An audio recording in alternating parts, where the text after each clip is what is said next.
brings together Russell Crowe, the Gladiator, and Cate Blanchett, the Elf Queen, to portray a legendary figure who could have become a lord but instead chose to live as an outlaw. He joined the poor people in their fight against the British nobility. The legendary figure Robin Hood, whose story has been passed down since the 12th century, comes to the big screen. In the beginning, he was just an ordinary archer under King Richard the Lionheart, responsible for providing covering fire against the castle defenders during sieges. When Lionheart planted the flag at the castle gate, they had to concentrate their fire to cover the engineers as they charged, helping them hang the prepared oil above the gate. However, at the moment the task was completed, a small mistake by his good friend Jimon left him hanging upside down from the gate, unable to retreat. To save him, Robin Longstreet rushed across the front line in a shower of arrows and managed to rescue the trapped Jimon under the cover of his other comrades, before being scalded by the enemy's boiling water. They returned to their position. Next, they switched their bows for firestones and aimed together at the oil on the gate. As the flames were ignited, a scorching blaze swept across the entire wall. If the siege engines could reach the front line during this opportunity, they could easily capture the castle the next day. However, as they celebrated prematurely, Robin punched a fellow soldier in the face because he refused to pay after losing a bet. In response to the punch, the other soldier naturally fought back, and as they brawled, King Richard the Lionheart, dressed in civilian clothes, made a surprise visit to the camp at night. He was accidentally knocked to the ground by the two fighting soldiers. The next day was the final assault, so Robin and his friends were temporarily detained, with the plan to execute them after Lionheart captured the castle. As the battering ram broke through the gate, the defenders on the wall were having a meal.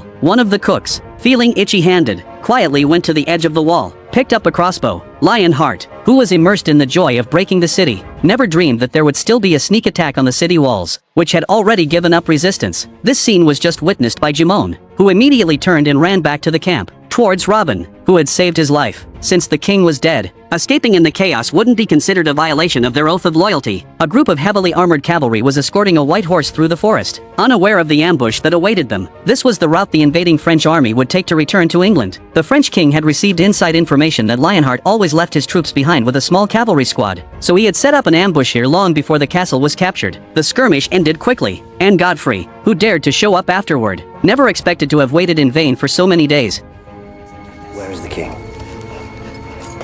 The task of the knights leading this cavalry unit was to bring the king's crown back to England. Just as they were about to take the crown, the king's horse suddenly got spooked and bolted into the depths of the forest, coincidentally encountering Robin and his group, who were stealthily escaping. What they thought was a lucky find of a fine horse quickly turned into a chase. As they realized they were being pursued, they easily dealt with two pursuers, but unfortunately, Jimon was still tangled up with the runaway horse. They had to take a shortcut through the forest to catch up, but soon they were discovered by the ambush forces cleaning up the battlefield. Although there were only 4 of them, their advantageous position made them fearless. 2 volleys of arrows would be enough to break the enemy's morale. They then sent the strong and muscular Little John to act as a shield in the front, while those armed with bows continued to provide covering fire from the rear. Godfrey, already mounted and fleeing, was just within Robin's sight. Maybe it was fate, but the sword only grazed his cheek. After confirming the area was secure, Robin and his companions began to scour the battlefield. A faint cry for help caught Robin's attention. It was a knight who had not yet succumbed to his injuries. He asked Robin to take up his sword and begged him to return it to his father, Sir Walter Locksley, the Lord of Nottingham. This was a dying man's final wish. After much consideration, Robin agreed to the man's request. He then discovered that the mission of this cavalry unit was to escort the king's crown back to England. This presented an opportunity for them to hitch a ride home. This was not just a mission, but a chance to change their lives. A few days later, 4 knights in armor successfully reached the coast of France. Upon receiving the news of the king's death, a ship carrying the English king's crown,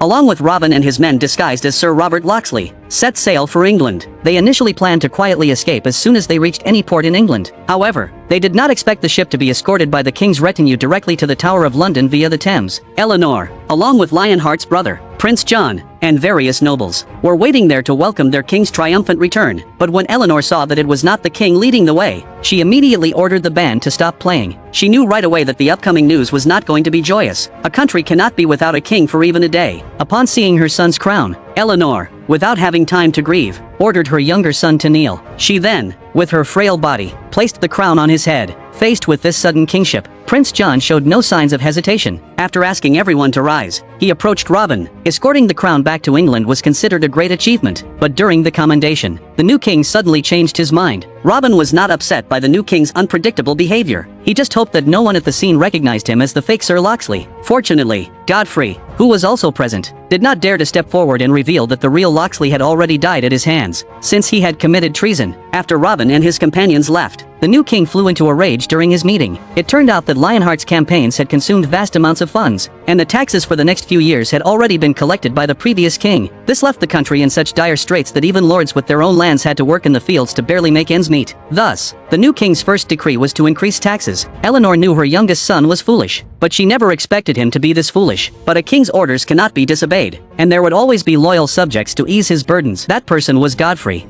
Give me leave, sire, to go north with a company of mounted men. I'll have the merchants and landowners fill your coffers. Or their coffins. His true aim was to worsen the tension between the overtaxed lords and the king, giving the French king he served a chance to invade England. By this time, Robin had already left London with his brothers and headed north to Nottingham to fulfill his promise to Robert. After many days of hard travel, they finally arrived at this simple and honest village. They inquired about the direction to the lord's castle from a beekeeper who was also a preacher. Robin left his brothers to make their own arrangements and went alone to the castle to return the sword. On the way, he encountered Robert's wife, Marion Locksley. Are you here about the tax? No. I'm here to bring the sword.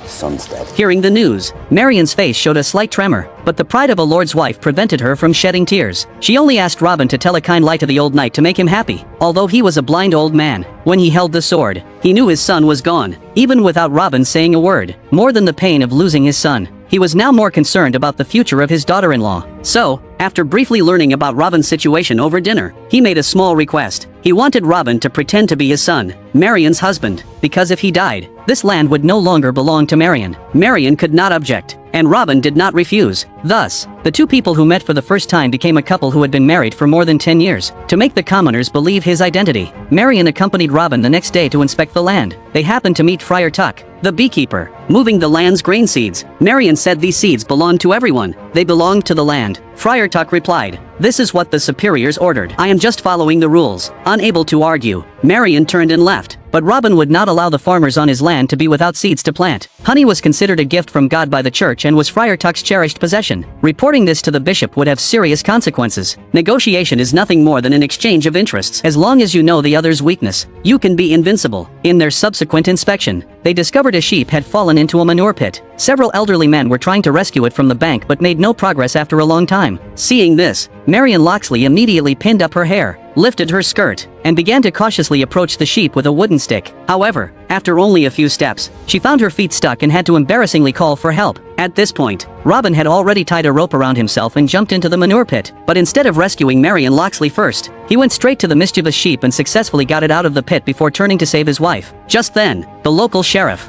who had always lusted after Marion and was responsible for collecting taxes for the king, arrived, unaware of Robin's current identity. He made a lewd comment about catching a glimpse of Marion's white thighs. After learning Robin's identity, the sheriff became even more smug, sarcastically thanking them for rescuing the royal ram, which was part of his collected taxes. Robin, however, was not intimidated. He took a silver coin from his saddlebag and tossed it to the sheriff, saying that was the official tax for a ram. He then added that the sheriff's harassment of Lady Marion had earned his enmity. With that, Robin put his arm around Marion and walked away. That evening, he pushed open the door to the Friar Tuck house where his brothers were sleeping. Since they had more work to do, the Friar Tuck agreed to help them intercept the forcibly collected grain seeds. Soon, Robin's brothers ambushed the soldiers from both sides of the road, aiming their bows at them. Young little John was hanging upside down from a tree. After knocking out the soldiers, they took the grain back to the estate. To destroy the evidence, they hired help to sow all the seeds into the ground that very night. Marion quietly watched Robin, the man who had just returned home, from the side.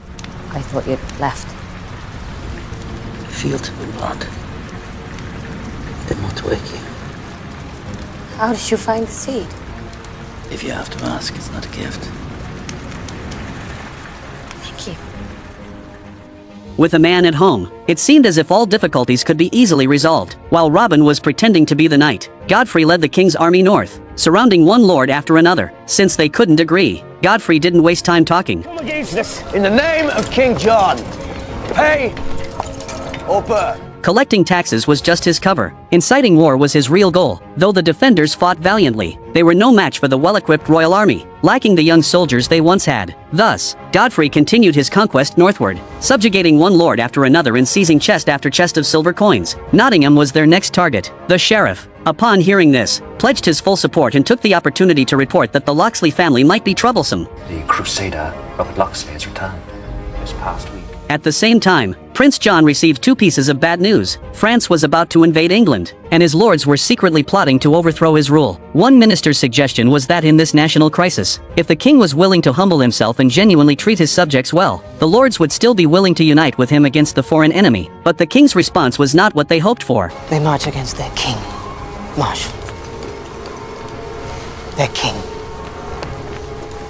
We will meet them with the pikes of our militia in their gizzards. A few days later, Sir Walter Locksley also received an invitation to the joint, but being old and blind, he had to pass this task to Robin. Many lords couldn't stand the king's harsh taxes and were ready to rebel, while others knew the king was incompetent but understood that the heavy taxation was a trap set by the French. At this time, the king also arrived at the scene. Intimidated by the strength of the Allied forces, he blamed everything on Godfrey. However, having never been a commoner, his stance remained unchanged. He did not bow to his subjects but demanded their blind loyalty to the crown. Only Robin, who had experienced both lives, knew what each side truly wanted. The king wanted his subjects' loyalty, while the subjects simply wanted the king to give them fairness and justice. The people's demands were actually that simple. As long as the king nodded in agreement, they would still be willing to submit. The internal crisis was temporarily resolved, but the external invasion continued. The traitor Godfrey's troops had already reached Nottingham. The simple villagers were caught off guard and quickly subdued by the army. Even the old and incapacitated Sir Locksley wasn't spared. Godfrey deliberately provoked him, claiming that he had killed his Sir Robert Locksley. The old knight, suffering from dementia, was taunted as they feigned attacks from different directions. The old knight couldn't distinguish the directions. Godfrey holds the blade of his sword and tricks him with the hilt. Surprisingly, in a test of strength, he overpowered Godfrey. During the scuffle, Godfrey was accidentally cut on the forehead and the Sir Walter Locksley fell under his sword. Afterward, they not only looted the villagers' money but also stripped the women of their garments. There were no atrocities they wouldn't commit. At that moment, Robin, united with the other lords, returned. Seeing their formidable approach, Godfrey fled with his elite troops, leaving behind a small contingent to distract the pursuers. Facing these enemies invading his homeland, Robin is like a god, cutting down foes left and right, with no enemy able to withstand a single blow. His band of outlaws could shoot arrows from rooftops, break shields with brute force, and counter with skillful techniques. Under Robin's leadership, the reinforcements quickly controlled the battlefield, surrounding the remaining enemies completely. He knew that the commanders of these men must also be French spies, so he directly demanded to know where King Philip of France would land. When the man refused to answer, Robin decided to use some persuasion. First, Little John helped him secure a wooden wall. Then he drew his bow and aimed an arrow at him. The first arrow landed right next to his neck. The man panted heavily but still did not reveal King Philip's whereabouts. So, Robin drew a second arrow, fully drawing the bowstring, and shot it into the man's palm. This time, he didn't ask again but warned the man that the next arrow would be aimed at his head. Unable to withstand the pressure, the man finally revealed the location. After holding a funeral for the Sir Walter Locksley, Robin was ready to head to the battlefield. Marion Locksley had come to accept him as her husband in her heart, so her farewell was a passionate kiss as she watched the first man she truly loved. Marion had married Robert, but before they could build a relationship, he had left for the battlefield with Lionheart. He was gone for 10 years, and now, 10 years later, experiencing love and being loved for the first time, she made a silent decision. The French fleet was approaching the coast, and Godfrey had long since cleared the shore.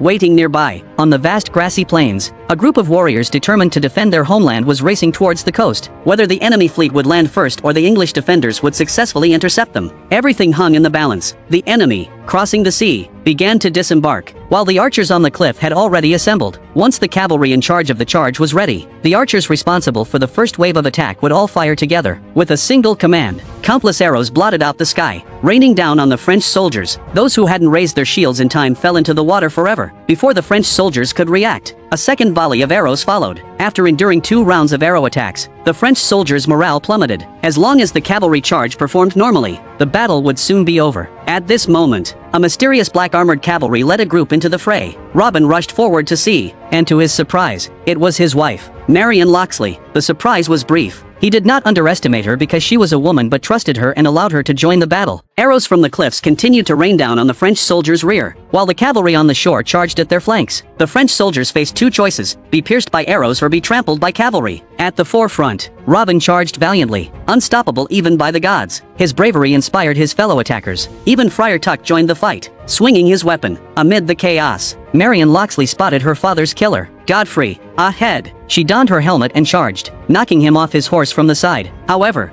being a woman, She lacked the strength to overpower Godfrey and was thrown into the shallows. Robin, always keeping an eye on his beloved, rushed to her aid in her moment of peril. Fate brought these adversaries face to face for the first time. Although Godfrey was no match for Robin, his position closer to the shore gave him an advantage, as the rising water restricted Robin's movements. Retreating step by step, Robin saw the water level rising and the waves pressing two ships against him. Seizing an opportunity, he delivered a powerful elbow strike and a flurry of punches, pushing Godfrey back. But Robin was also trapped by the ships, limiting his movement. Realizing his defeat, Godfrey had no desire to continue fighting. He ambushed a knight in the shallows, stole his horse, and attempted to flee. Robin, however, would not let him escape unscathed. Breaking free from the ship's constraints, Robin rushed to the shore, grabbed his most trusted weapon, and amid the chaos of battle, locked onto his target. This time, his sword didn't miss. Godfrey was struck down, and the battle was won. With no other choice, Prince John ordered a retreat. This victory belonged to England and to Robin. However, Prince John, frustrated and swinging wildly, spotted Robin, the hero of this battle. How could a mere subject steal the king's glory? The story isn't over. After the victory, the king must fulfill his promise and sign a bill granting citizens their freedom under the law. It's easy to go from frugality to luxury but difficult to return to simplicity. Granting citizens even a bit of freedom meant making sacrifices, and he was unwilling to agree. Swearing on his mother's life, the king revealed himself as a capricious hypocrite, a liar. It is because of selfish rulers like him that countless heroes like Robin Hood have emerged throughout history, fighting alongside the people against tyranny.